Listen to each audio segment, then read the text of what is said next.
آج ہم نے قرآن پاک کی جو سورت کو متعلق پڑھنا ہے ترجمۃ القرآن میں ہوا ہے سورۃ النساء۔ یہ قرآن پاک کی 7 طویل ترین صورتوں میں ہے۔ اس میں ایک تو بات ذہن میں رکھنا سورۃ النساء بیسیکلی یہ عورتوں کا متعلق ہے، جن میں غزوہ احد اور غزوہ تبوک اور غزوہ کہ بدر میں جب عورتوں کے حقوق کے متعلق آیات آئی تھی ان کے متعلق یہ اس میں ڈسکشن کی گئی ہے۔ دوسرے نمبر پہ اس میں حقوق اللہ اور حقوق العباد کے بارے میں بتایا گیا اور شرک سے بچنے کی تلقین کی گئی۔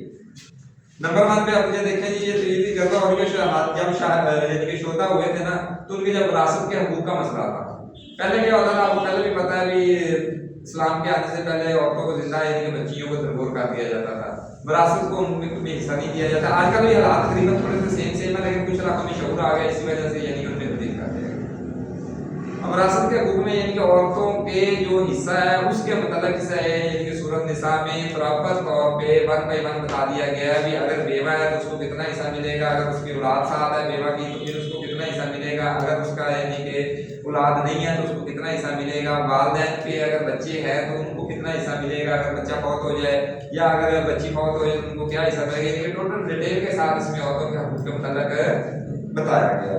اور نبی صلی اللہ علیہ وسلم نے کیا ارشاد فرمایا، بس کرو اب آپ کی طرف دیکھا تو نبی صلی اللہ علیہ وسلم نے آنکھوں سے آنسو جاری ہوئے، کیونکہ ایک بندے سے پوچھا گیا تو انہوں نے بتایا تھا کہ میری ایک چھوٹی بیٹی ہے تو اس کو میں نے یعنی کہ زندہ درگور کر دیا، وہ مجھے پکڑ رہی تھی، پکار رہی تھی پاپا کیا کر رہے ہیں پاپا کیا کر رہے ہیں، تو میں نے ان کو اس کے کہتے ہوئے بھی اس کو دفن کر دیا۔ اور دوسرا کہ مرکزی موضوع ہے اب جو آ جاتے ہیں، پہلے تو یہ صرف ایک تھا یہ خلاصے کے طور پہ بتایا گیا تھا، مرکزی موضوع اس صورت کا کیا ہے جس صورت میں حقوق اللہ حقوق العباد تقویٰ کی اہمیت عورتوں کے حقوق اہل کتاب اور منافقین کے رویوں کی مذمت کی ہے۔ منافقین کا تو پتہ ہے رویہ کیا تھا کہ وہ سامنے آتے تھے تو کہتے نبی صلی اللہ علیہ وسلم کو کہتے تھے عبداللہ بن ابی جیسے بھی میں آپ کے ساتھ ہیں، اور جیسے ہی چلے جاتے تھے تو وہ یعنی کہ سازشیں کرنا شروع کرتے تھے، اس میں مسجد زراعت وغیرہ بھی آتے تھے۔ ٹھیک ہے، اب باقی اس میں دیکھ لیں عبداللہ بن ابی وہ کون ہے؟ جو عبداللہ بن ابی وہ ہے جن کو کفن نبی صلی اللہ علیہ وسلم کی قمیض مبارک دی گئی، جنازہ نبی صلی اللہ علیہ وسلم نے پڑھا، دفن نبی صلی اللہ علیہ وسلم نے کیا، اور لعاب تک نبی صلی اللہ علیہ وسلم نے ان کے منہ پر لگایا۔ جب وہ بہت مرے تھے تو ان کے بیٹے آئے، حضرت عبداللہ بن ابی کے بیٹے جو عبداللہ بن تھے وہ آئے، عبداللہ پوچھا بھی اللہ کہ نبی میرے والد صاحب بہت ہو گیا، تو نبی صلی اللہ علیہ وسلم نے فرمایا تو پھر انہوں نے کہا جی آپ اپنی قمیض مبارک دے دیں، وہ لے کے چلے گئے، قمیض پہنا دی، دوبارہ پھر آئے بھی اللہ کے نبی میرے والد صاحب بہت ہو گیا، تو نبی صلی اللہ علیہ وسلم نے فرمایا میری جنازہ بھی تسی پڑھا دو، وہ بھی ہو گیا۔ اس کے بعد نبی صلی اللہ علیہ وسلم واپس آ گیا، حضرت عمر رضی اللہ تعالیٰ کو یہ بات ناگوار گزری۔ حضرت عمر رضی اللہ تعالیٰ کہتے بھی ہے اللہ کے نبی یہ تو منافق تھے، تو نبی صلی اللہ علیہ وسلم نے فرمایا مجھے ابھی تک اللہ کی طرف سے کوئی حکم نہیں آیا، ٹھیک ہے، تو اس لیے یہ چلے گئے۔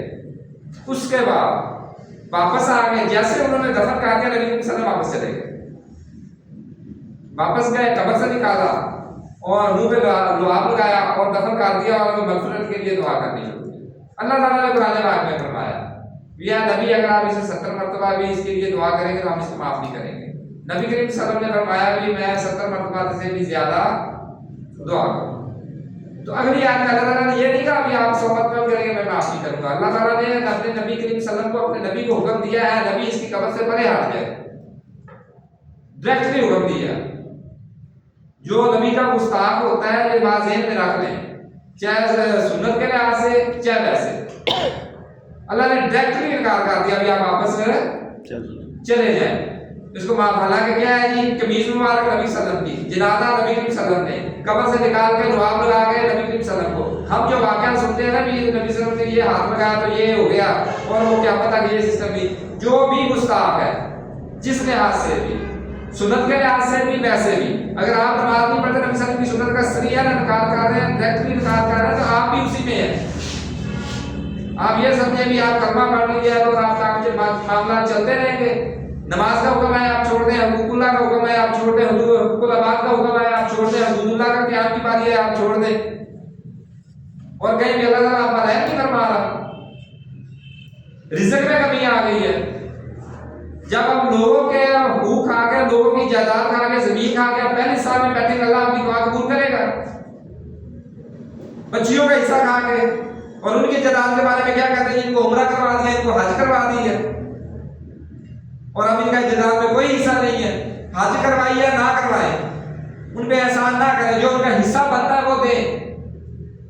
جو بہن بیٹی ماں کا حصہ بنتا ہے وہ دیں، اور شروع سے پرورش کر لیتے ہیں. ابھی بچی کہتی ہے جی میں نے اپنے بھائیوں سے حصہ نہیں لینا، کبھی بھائی نے بھی کہا میں نے اپنا حصہ نہیں لینا، بہن کو دینا ہے.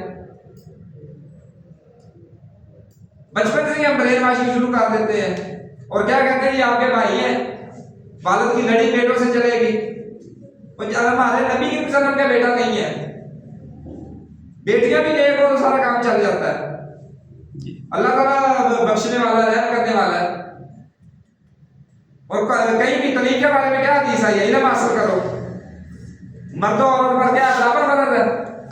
علم کی طلب ہر مسلمان مرد اور عورت پر فرض ہے. یہاں پہ کہا گیا ہے کہ بیٹی کو آپ نے پی ایچ ڈی نہیں کروانی، بیٹی کو ڈاکٹر نہیں بنانا، بیٹی کو آپ نے فلاں نہیں بنانا، بیٹے کو آپ نے انجینئر بنانا ہے، بیٹے کو آپ نے ایس ایچ او بنانا ہے، بیٹے کو فلاں کرنا ہے. اگر تربیت گھر سے اچھی ہو تو جو بھی آپ بچی کو پڑھائیں گے وہ آپ کا نام روشن کرے گی. اور جب بڑھاپے میں پہنچ جاتے ہیں تو بیٹے تو آج آپ کے نام جدا لے والے تو آپ کو باہر نکال دیں گے فوراً. بیٹیاں ہی والدین کی خدمت کرتی ہیں. اور سورۃ النساء میں بھی یہی بتایا گیا ہے. عورتوں کے تمام حقوق جو اس وقت انکاری کرتے تھے ان کے متعلق ہے. شرک کے متعلق بتایا گیا ہے کہ شرک نہیں کرنا، اللہ کی برابری نہیں کرنی کسی معاملے میں. ہماری بہن بیٹی ہو کوئی غیر مرد اس کے آگے برابر بیٹھے ہمیں وہ گوارا نہیں ہے. اور اللہ تعالیٰ کیسے گوارا کر لے گا کہ اس کی جو ہے ذات ہے، صفات ہے، اس کی جو چیزیں ہیں اس کے برابر ہم سادوں کو آگے بٹھا دیں. اللہ کی صفات ہم نے نبیوں میں، نبیوں کی صفات ہم نے اولیاء میں، اولیاء کی صفات ہم نے ہر بندے میں بھیج دی ہے. ہم نے مشکل کشا اپنے لگا بنا دیے. جو کام اللہ کا تھا وہ ہم نے اس کے نبیوں کے ذمہ لگا دیا، جو نبیوں کا تھا وہ اولیاء اللہ میں کر دیا.